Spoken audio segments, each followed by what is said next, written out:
Yo, welcome to DJ Hustle's podcast. I have an iconic rapper, man, out of Los Angeles, California. His name is Glasses Malone. How you doing, G? How you doing, my brother? My man, Glasses, glad to have you on the show, bro. Man, thank you for having me, man. I appreciate it. Man, you've been in the game for a couple minutes now, and we was just counting the other day, officially 15 years. Wow. My first record came out in 2007, Certified. It actually ended up being a hit record, but that was came a big out in record. 2007. Yeah. That was a great big record, brother. Yeah.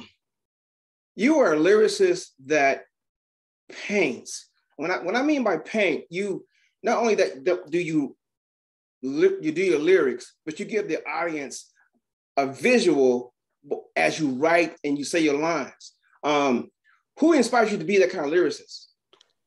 That's actually a really good question, because generally that question is who inspired me to rap, and I'll be like, nobody. But that particular question is probably Scarface will be number one. I think he's one of the greatest at painting that kind of picture. Ice Cube is right there. He paints great pictures. Dub C don't get enough credit. The Shadiest One album with him and CJ Mack, the pictures were unbelievable. But naturally, I'm a storyteller. But if I had to attribute to me, who do I go to for stories? Those guys plus Snoop. Nas is nasty. It's a couple nasty storytellers in hip hop history. Obviously, Rick, Slick, you know what I'm saying? Slick Rick back in the day. But naturally, that's my gift. I'm a storyteller. Yeah, I've seen you when I was in front of the stage watching you as a spectator. I'm seeing you when I introduced you as a hip hop artist on stage. I've seen you behind the scenes. When it comes to you repping the West Coast, you made it very endeared to everybody on the West Coast when you went to the East Coast, and you get told Charlamagne and everybody in that crew about how Snoop was the biggest rapper, period. Now, we know that, right? But the way that you illustrated, again, how you paint the picture, and you had to slow them guys down to understand what you were saying. And once you did, you gave them a whole solid book. How do you think that you can continue to do that as you paint the picture when you talk, not only when you write as an artist, but when you talk and you convey a message to somebody to make them really believe in what you're saying? I do a lot of research. I read a lot. When I first got into hip hop, it saved my life.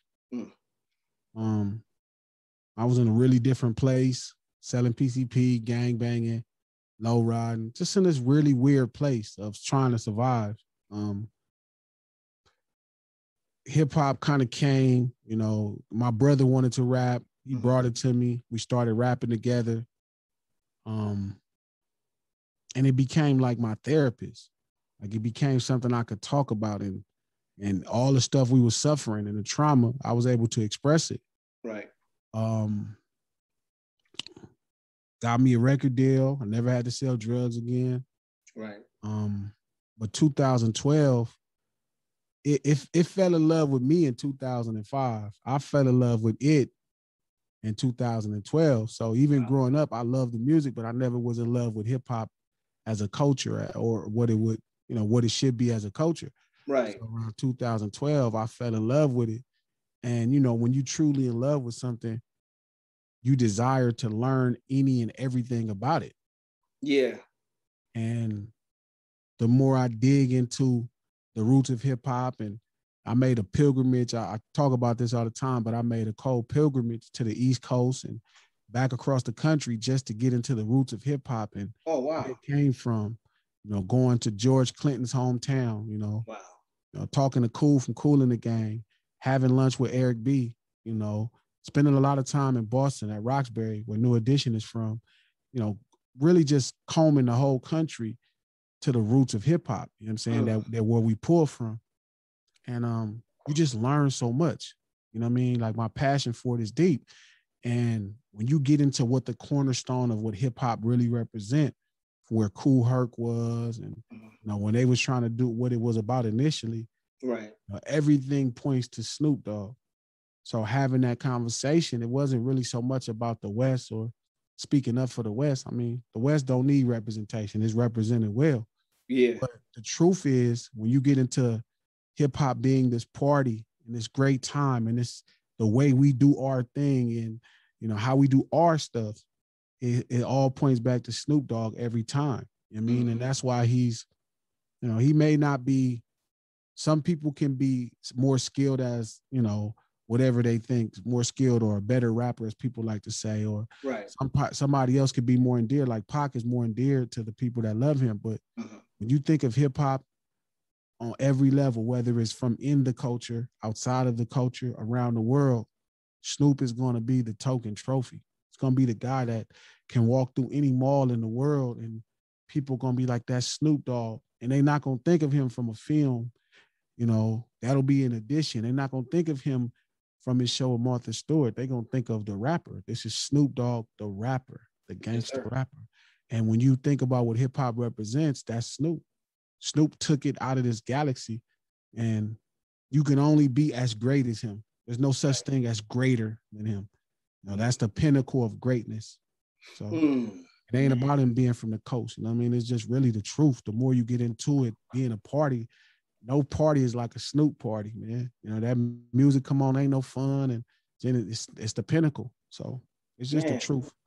It's cool because how you talk highly of him, but you even did a record with him. And you, to me, sonically, the way that you came across on the record with him, and then some of your other records you've done with Tupac Must Die, and now this current record you got going on, the way that you paint those pictures of whatever you're talking about, it illustrates that you're a great MC and a great motivator. And I was under the influence of you being a great MC, and you're a great undertaker of words.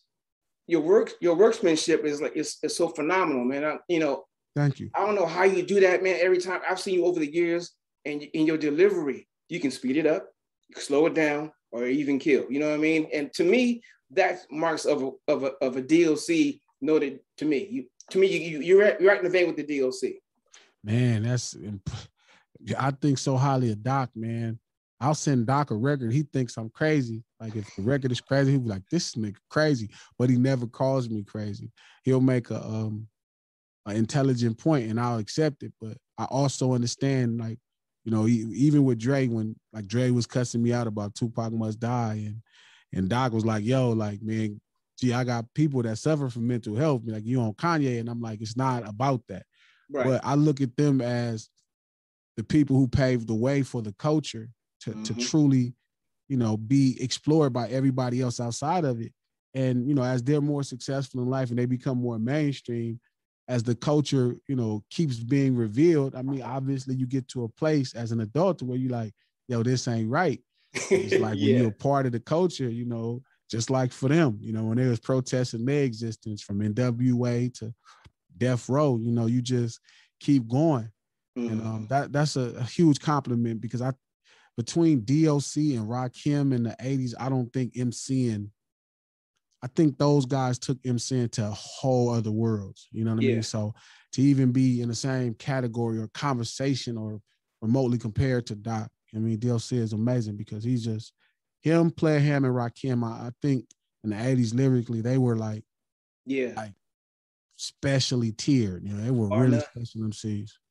Now, let's talk about this new record, bro.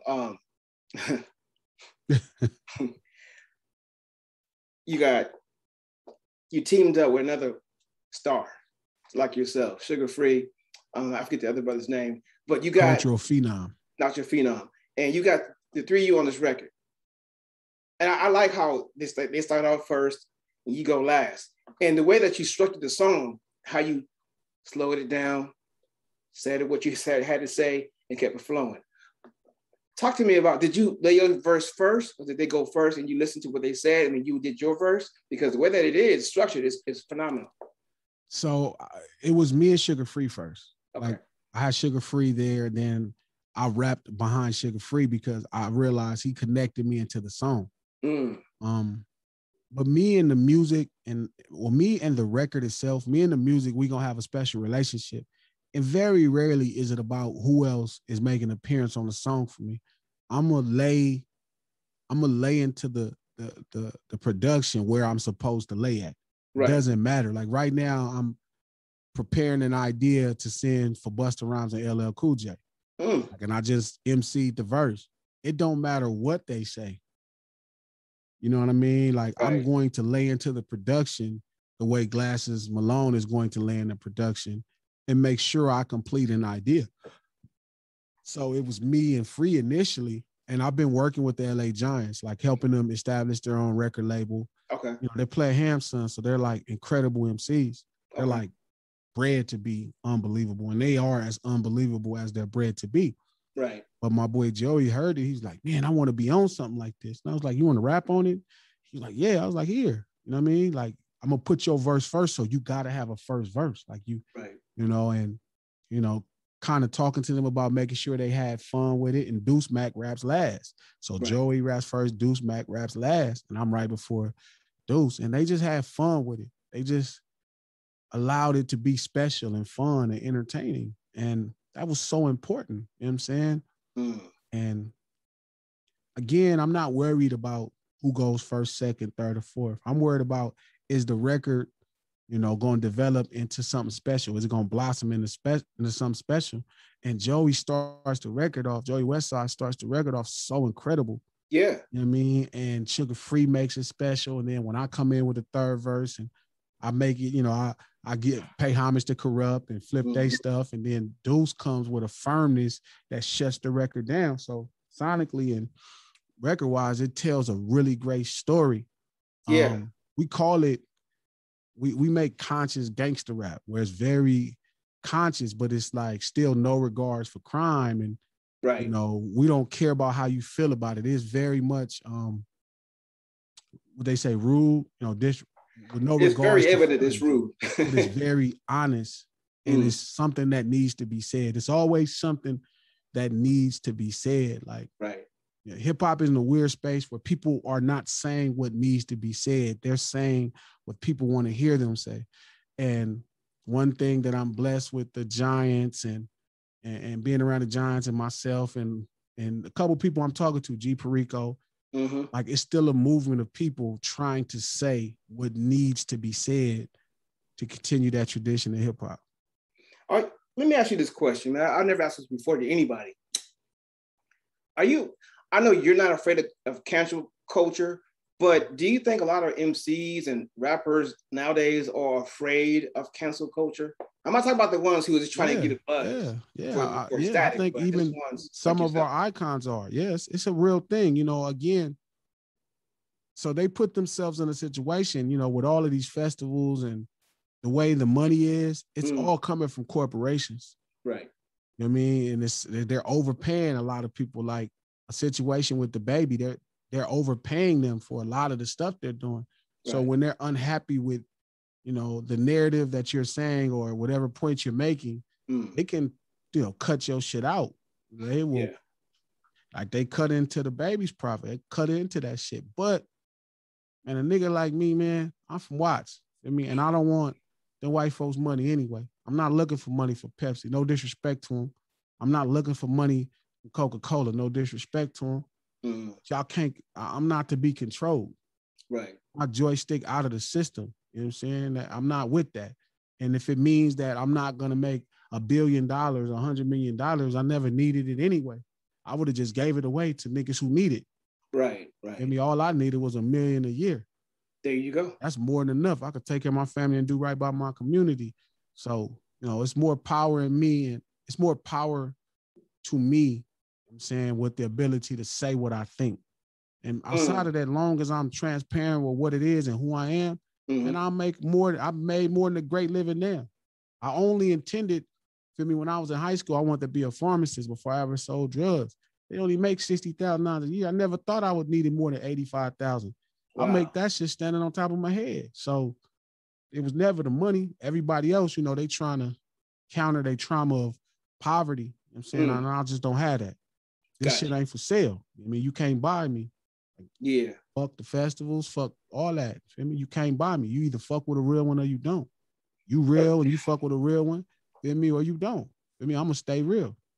But you do like the Crush Crews and stuff like that. You do the Crush Crews and How the West Was Won.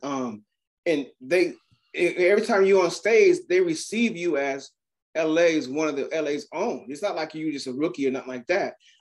You do great work. You have a great stage show. You do great with the audience participation. You don't fail at all. So I can't see you ever failing at anything that you do as far as with the mic in your hand. Thank you, man. I do a lot, man. When I tell you I do a lot of homework, you know, I've had some really great tutelage and mentorship, you know, Mac 10, Birdman, Lil Wayne, really great people, Battle Cat. I mean, Guido the Nose, you know, all the people that started my career. Kiki Loco is so important, you know, from True Blue. You know, niggas off the street don't get enough credit. My older brother, Pooh. I've had great, my boys, my manager, still just great tutelage. And I was blessed to fall in love with hip hop, you know what I'm saying? And that really helped me a lot, you know what I mean? And it made me very possessive over it. I'm possessive now where I don't want to give it to everybody. And a lot of the homies get mad. They be like, yo, you can't just say this person shit. Yes, I can.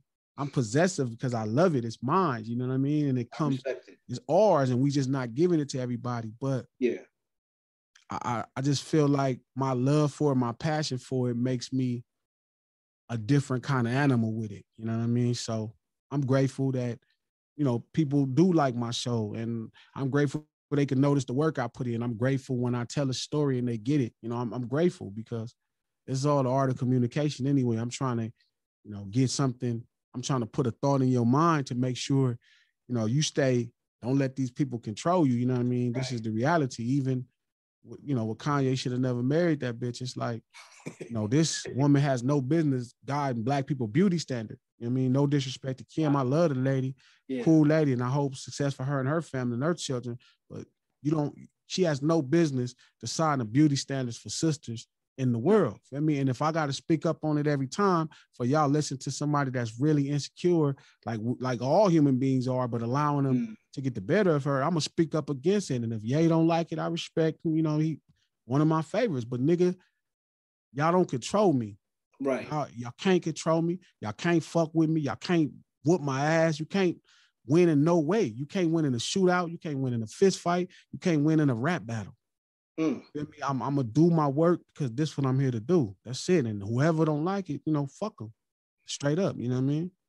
And you know what? And you know what you call it hip hop, man? You call it Gentle Giant. I don't know if you knew that or not. I heard that. Even when I was in, you know what's crazy? Let me take one back. When I was in Fresno, we did a show in Fresno. I was DJing for MASH, and you pulled up on us. Hey, what's up, man? How you doing? How you doing? I'm like, this dude is cool as hell. And then you went on to have a hit record and then toured. And then every year I see you, it's always love and respect. Can we see a book out you, man, or a movie about you? Because you've done so much, bro. I mean, your story needs to be told.